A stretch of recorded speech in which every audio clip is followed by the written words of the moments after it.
Shalom anak-anak yang dikasihi Tuhan, semoga tetap sukacita dan dalam keadaan sehat.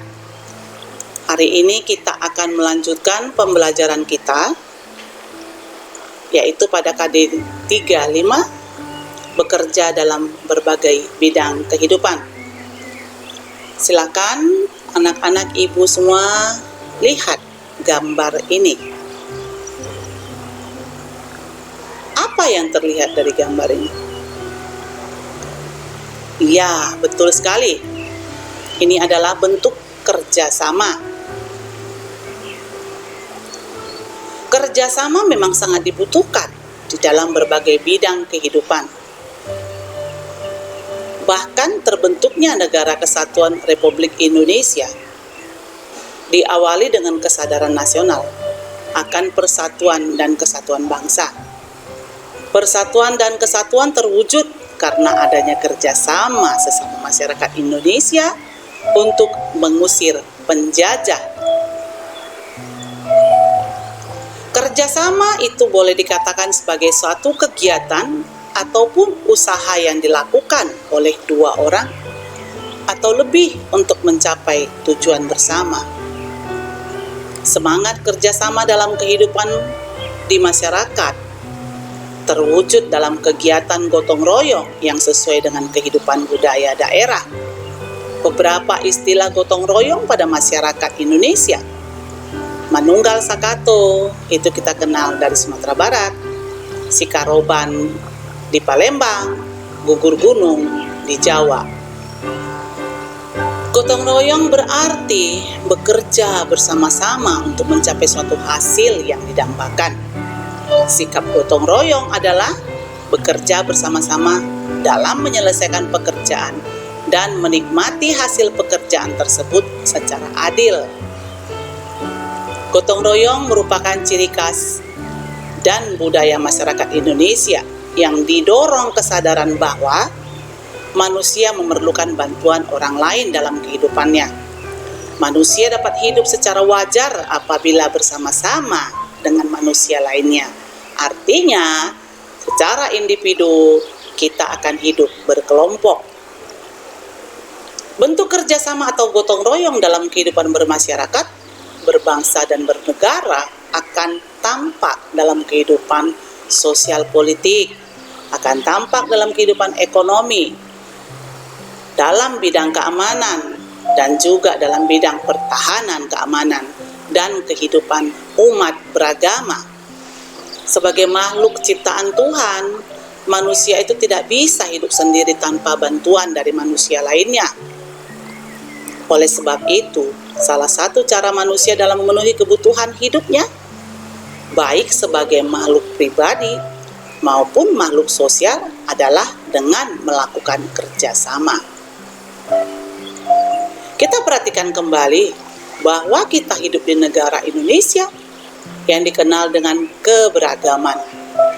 Keberagaman itu merupakan kekayaan bagi bangsa Indonesia. Tapi keberagaman itu juga disebut sebagai ciri khas bangsa Indonesia yang membedakannya dengan bangsa lain.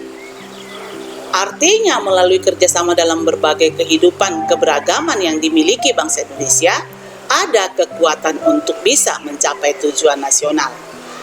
Tujuan nasional bangsa Indonesia yang hendak dicapai melalui upaya pembangunan nasional.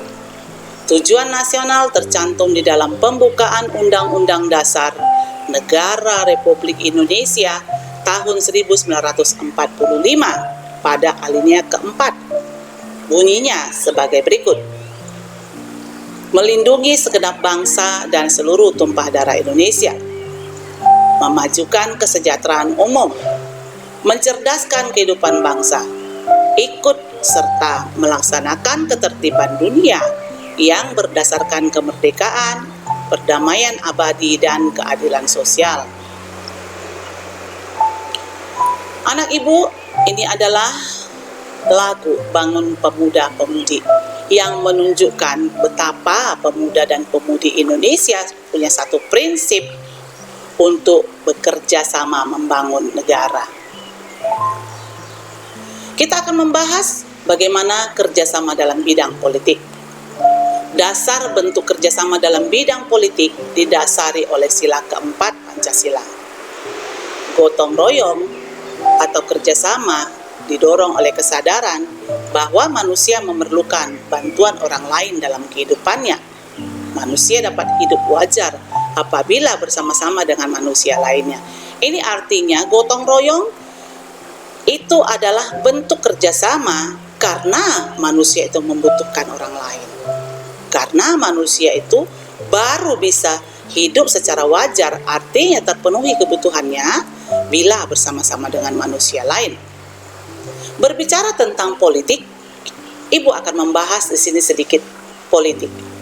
Politik adalah proses pembentukan dan pembagian kekuasaan dalam masyarakat, seperti proses pembuatan keputusan.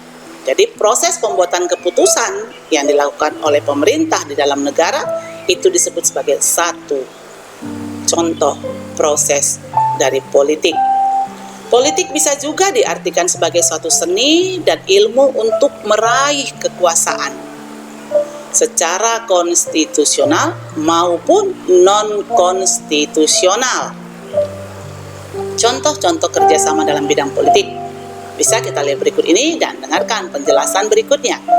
Proses pengambilan keputusan di lembaga-lembaga negara dan organisasi kemasyarakatan dengan cara musyawarah mufakat. Jadi, proses pengambilan keputusan yang dilakukan oleh organisasi maupun oleh lembaga negara itu merupakan satu bentuk kerjasama dalam bidang politik. Melalui musyawarah, keputusan yang dihasilkan adalah keputusan bersama, sehingga semua pihak ikut bertanggung jawab melaksanakan keputusan tersebut. Kita akan membahas yang terakhir adalah kerjasama dalam bidang ekonomi. Pengertian ilmu ekonomi adalah salah satu ilmu sosial yang mempelajari aktivitas manusia berhubungan dengan produksi, distribusi, dan konsumsi terhadap barang dan jasa. Nah, ekonomi sendiri adalah cara memanfaatkan sumber daya yang ada untuk bisa memenuhi kebutuhan. Dalam kehidupan ekonomi, kerjasama digambarkan di negara kita, yaitu pada pasal 23A Undang-Undang Dasar Negara Republik Indonesia tahun 1945. Antara lain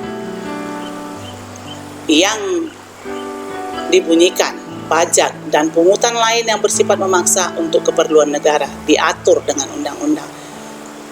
Artinya, adapun pelaksanaan pajak dan pungutan lain yang diaturkan oleh negara itu diatur oleh undang-undang.